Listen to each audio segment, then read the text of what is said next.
Hello students, I hope आप सब ठीक होंगे। मैं आज आपके सामने क्लास 8 का रिप्रोडक्शन इन एनिमल्स का पार्ट 2 लेकर आ गई हूँ। तो आइए शुरू करते हैं। हमारा फर्स्ट टॉपिक है फर्टिलाइजेशन। फर्टिलाइजेशन क्या होता है? Fusion of sperm with an egg, इसी को हम फर्टिलाइजेशन बोलते हैं। अब स्पर्म क्या है? स्पर्म आपका मेल गैमीट है और एग क्या है? आपका फीमेल गैमीट है। यहाँ पर आप देख सकते हैं स्पर्म जब एग के साथ फ्यूज होता है तो जाइगोट की फॉर्मेशन करता है। अब एन क्यों लिखा है? क्योंकि स्पर्म सिंगल सेल, इसी की तरह एग भी एक सिंगल सेल। तो जब ये फ्यूजन हो जाती है उसके बाद जाइगोट जब फॉर्म करते हैं तो ये 2n प्लॉइडी लेवल होता है। किसका? जाइगोट क्या होता है? 2n होता है। अब पॉइंट आता है कि फर्टिलाइजेशन कितने टाइप्स के होते हैं। तो हमारा फर्स्ट टाइप ऑफ फर्टिलाइजेशन है इंटरनल फर्टिलाइजेशन। नाम से ही आपको समझ में आना चाहिए, इंटरनल मीन्स फीमेल बॉडी के अंदर जो फर्टिलाइजेशन देखने को मिलता है उसे हम इंटरनल फर्टिलाइजेशन कहते हैं। Fertilization which takes place inside the body of the females. तो जो फर्टिलाइजेशन फीमेल बॉडी के अंदर देखने को मिलता है उसे हम बोलते हैं इंटरनल फर्टिलाइजेशन। इसके एग्जांपल्स क्या है? Humans, cows, bird, dog etcetera, इन सभी में फर्टिलाइजेशन फीमेल बॉडी के अंदर होता है। नेक्स्ट टाइप है हमारा एक्सटर्नल फर्टिलाइजेशन। एक्सटर्नल मतलब outside the body of the female. तो fertilization which takes place outside the body of the females is known as external fertilization।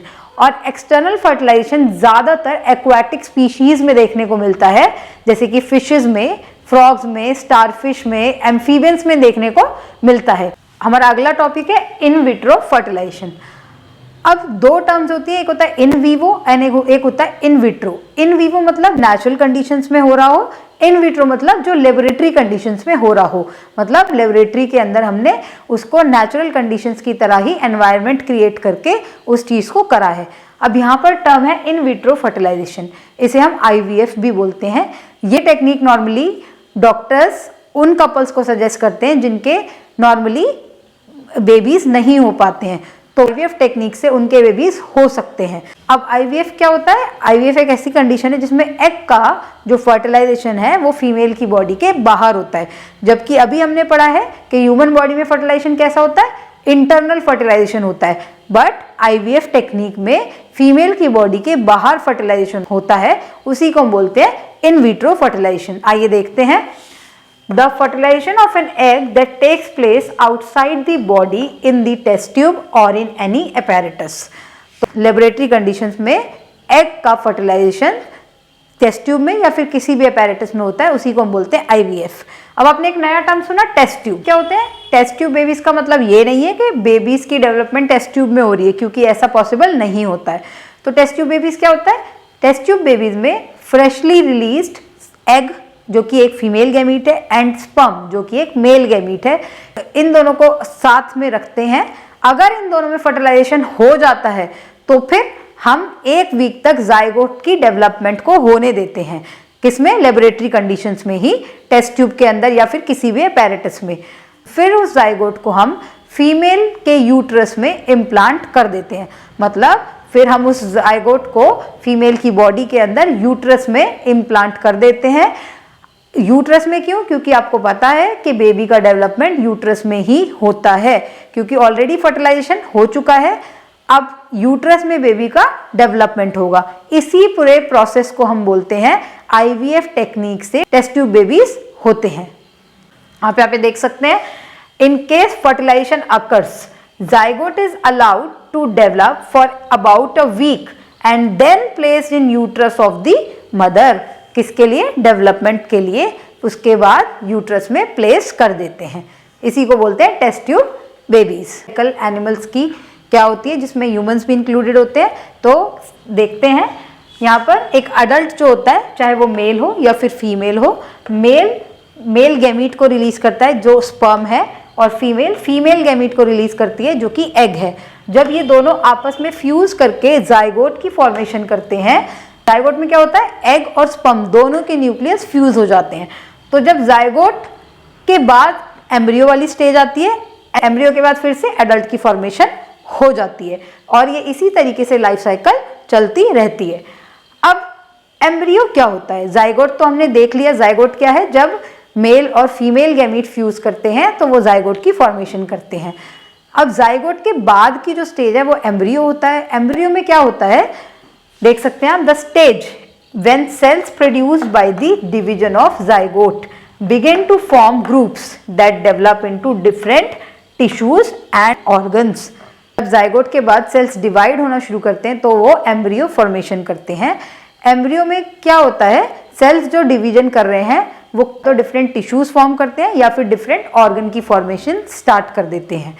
अब एम्ब्रियो के बाद एक आपने ये भी वर्ड सुना होगा, फीटस। फीटस भी एम्ब्रियो की वो ही स्टेज है जिसमें सारे बॉडी पार्ट्स को आप इजीली आइडेंटिफाई कर सकते हैं। मतलब एक बेबी जो कि यूट्रस में जिसका डेवलपमेंट हो रहा है तो हम उसको बेबी नहीं बोलेंगे, उसको हम उस वक्त फीटस बोलते हैं। फीटस में उसके सारे ही बॉडी पार्ट्स डेवलप हो चुके होते हैं और आप उसे इजीली आइडेंटिफाई कर सकते हैं। वो स्टेज एम्ब्रियो की क्या कहलाती है, फीटस कहलाती है। Next is what is the difference between oviparous and viviparous animals. तो विविपेरस एनिमल्स कौन से होते हैं, वो एनिमल्स जो डायरेक्ट यंग वंस को बर्थ देते हैं, जैसे कि डॉग, लायन, कैट एक्सेट्रा। मतलब ऐसे एनिमल्स जो डायरेक्ट यंग वंस प्रोड्यूस करते हैं, एग प्रोडक्शन नहीं करते हैं। अब ओविपेरस कैसे होते हैं, the animals which Lay's eggs, मतलब जो अंडे देते हैं वो एनिमल्स क्या कहलाते हैं, ओविपेरस एनिमल्स कहलाते हैं। एग्जाम्पल्स हैन, लिजार्ड, बटरफ्लाई एक्सेट्रा। अब ओविपेरस एनिमल्स में जब वो एग्स को ले करते हैं फिर हैचिंग के प्रोसेस से फिर वो बाद में यंग वंस में प्रोड्यूस होते हैं, बट डायरेक्टली वो यंग वंस की प्रोडक्शन नहीं कर रहे हैं, जबकि विविपेरस में डायरेक्टली ही यंग वंस की प्रोडक्शन होती है। तो ये डिफरेंस है आपका विविपेरस एंड ओविपेरस एनिमल्स में, इंपॉर्टेंट है, पेपर में पूछते हैं। Next is life cycle of frog. तो आइए समझते हैं। एक अडल्ट फ्रॉग है। अडल्ट फ्रॉग जब एग्स ले करता है तो एक अडल्ट फ्रॉग जब एग्स ले करता है उसके बाद अर्ली टैडपोल की स्टेज आती है, आप लार्वा स्टेज भी बोल सकते हैं। अर्ली मतलब यहाँ पर कुछ फीचर्स की डेवलपमेंट होती है और यहाँ पे उसके बाद और ज़्यादा फीचर्स की डेवलपमेंट स्टार्ट हो जाती है, इसीलिए हमने इसको अर्ली टैडपोल स्टेज बोला है, इसे लेट टैडपोल स्टेज बोला है। उसके बाद लेट टैडपोल स्टेज के बाद वो कंप्लीट एडल्ट फ्रॉग में डेवलप हो जाता है। तो ये लाइफ साइकिल है आपकी फ्रॉग की। नाउ मेटामॉर्फोसिस क्या होता है, मेटामॉर्फोसिस एक ऐसा प्रोसेस है जिसमें लार्वा स्टेज से अडल्ट स्टेज तक जाने में जो बहुत सारे ट्रांसफॉर्मेशन देखने को मिलते हैं, बहुत सारे चेंजेस देखने को मिलते हैं, इसी चीज को हम मेटामॉर्फोसिस कहते हैं। The process of transformation of the larva into an adult through drastic changes is called Metamorphosis. अब फॉर एग्जाम्पल फ्रॉग, अभी हमने लाइफ साइकिल ऑफ फ्रॉग पढ़ा है। फ्रॉग में लार्वा स्टेज से, जो कि टेडपोल स्टेज है, लार्वा स्टेज से अडल्ट फ्रॉग तक की जर्नी में बहुत सारे ट्रांसफॉर्मेशन देखने को मिलते हैं, उनके फिजिकल अपीयरेंस में भी और उनके फंक्शंस में भी। अब जैसे कि जो टेडपोल होता है, टेडपोल स्विम नहीं कर पाता है अच्छे से और जंप भी नहीं कर पाता है, जबकि जो अडल्ट फ्रॉग है वो इजीली जंप भी कर सकता है और स्विम भी कर सकता है। तो ऐसे बहुत सारे चेंजेस होते हैं जो एक लार्वा स्टेज से अडल्ट स्टेज में देखने को मिलते हैं। ये वर्ड आपको लिखना इंपॉर्टेंट है, ड्रास्टिक चेंजेस। अब जैसा मेटामॉर्फोसिस फ्रॉग के केस में देखने को मिल रहा है, उसी तरीके से बटरफ्लाई और सिल्क मॉथ में भी देखने को मिलता है। Like frog, metamorphosis is found in silk moth and butterfly. Asexual reproduction. जैसा कि आपको पता है हमने इस चैप्टर के पार्ट 1 में पढ़ा था सेक्सुअल और एसेक्सुअल रिप्रोडक्शन के बीच में डिफरेंस क्या है। तो एसेक्सुअल रिप्रोडक्शन में हमें सिर्फ सिंगल पेरेंट की रिक्वायरमेंट होती है और एसेक्सुअल रिप्रोडक्शन में गैमीट फॉर्मेशन नहीं होती है। आप देख सकते हैं the type of reproduction in which only a single parent is involved. अब एसेक्सुअल रिप्रोडक्शन के कौन से मेथड्स हैं, बडिंग एंड बाइनरी फिजन। आपके सिलेबस में सिर्फ 2 ही मेथड्स हैं, और भी होते हैं, आपके सिलेबस में 2 ही मेथड्स हैं, बडिंग और बाइनरी फिजन।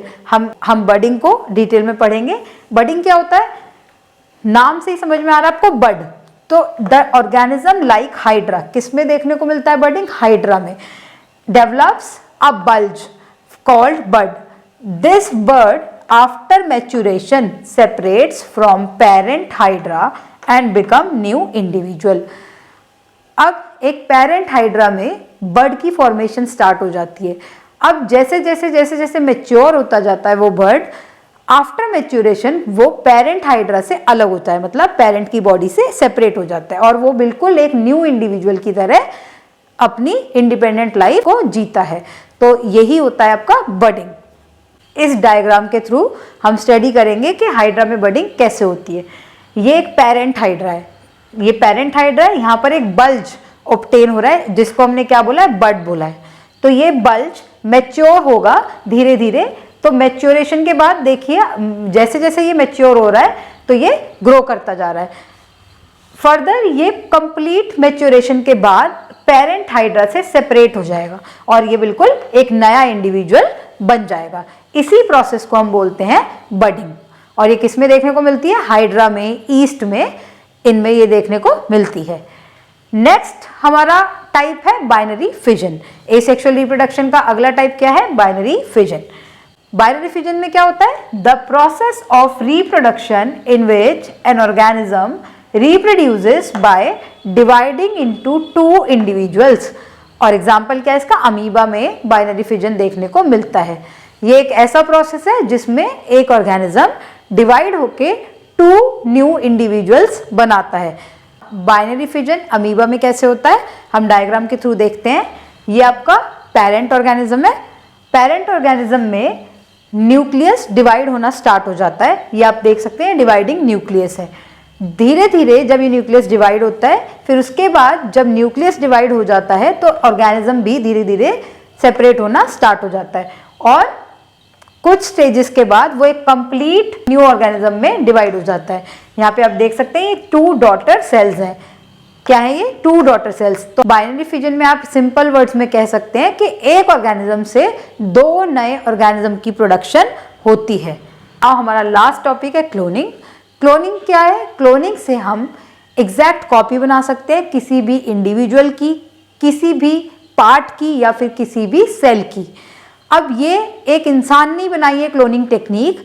वो स्कॉटलैंड के रहने वाले थे जिनका नाम है इयान विल्मट और उनके कलीग्स के साथ मिलकर उन्होंने ये टेक्निक बनाई है। आपके एग्जाम में ये नहीं आएगा किसने बनाई है, कहाँ से था, आपको बस ये पता होना चाहिए क्लोनिंग क्या होता है। क्लोनिंग एक ऐसा मेथड है जो कि एग्जैक्ट कॉपी बना सकता है एक इंडिविजुअल की, किसी भी पार्ट की या फिर किसी भी सेल की। और इसमें सेक्सुअल या एसेक्सुअल रिप्रोडक्शन इन्वॉल्व नहीं होते हैं। आइए देखते हैं।